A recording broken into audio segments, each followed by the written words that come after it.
काल वसमत कृषी उत्पन्न बाजार समिती आणि संचालक मंडळ आणि व्यापारी यांच्यामध्ये जी बैठक झाली होती त्यामध्ये त्यांनी काही निर्णय घेतले होते, पण ते निर्णय शेतकऱ्यांना विश्वासात न घेता फक्त व्यापारी आणि संचालक मंडळामध्ये घेतले होते। त्यात सगळ्यात महत्त्वाचा मुद्दा होता की आजपासून कुप्पा टाकून हळदीचे लिलाव करण्यात येतील हा विषय होता।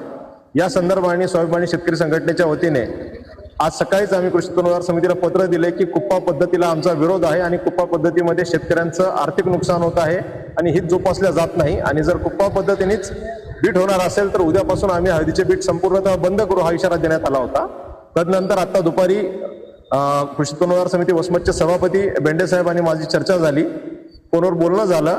त्यांनी उद्यापासून कुप्पा पद्धत होणार नाही असा मला शब्द दिलेला आहे आणि उद्यापासून नियमित 2 किंवा 3 पोते जे काही आपण नेहमीची पद्धत आहे त्याप्रमाणे बीट होईल असं आम्हाला सांगितलेलं आहे। आणि आम्ही आपल्या माध्यमातून सांगू इच्छितो की कुठलंही जर कुप्पा टाकून बीट होत असेल तर शेतकऱ्यांनी वसमत तालुक्यातील स्वाभिमानीच्या कार्यकर्त्यांशी संपर्क साधावा आणि जे काही व्यापाऱ्यांचा दर पाडण्याचा छुपा अजेंडा आहे त्याला रोकावं। आणि आणखी एक आम्ही आवाहन करू इच्छितो की आज जे काही दर पडलेले आहेत, थोडेफार दर पडलेले दिसतात, पण शेतकऱ्यांनी त्या पडलेल्या दरावर जाऊ नये।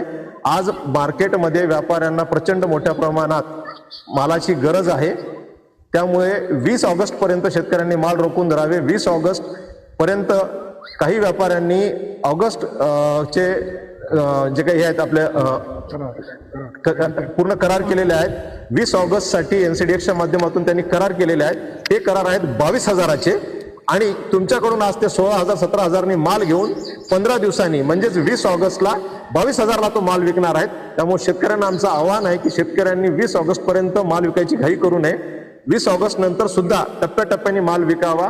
आपल्या देशात हळदीची अत्यंत कमी आहे, माल कमी आहे। पूर्ण देशामध्ये 35 ते 40 लाख कट्ट्यांचंच शिल्लक आहे, आणखी 6 महिने जायचे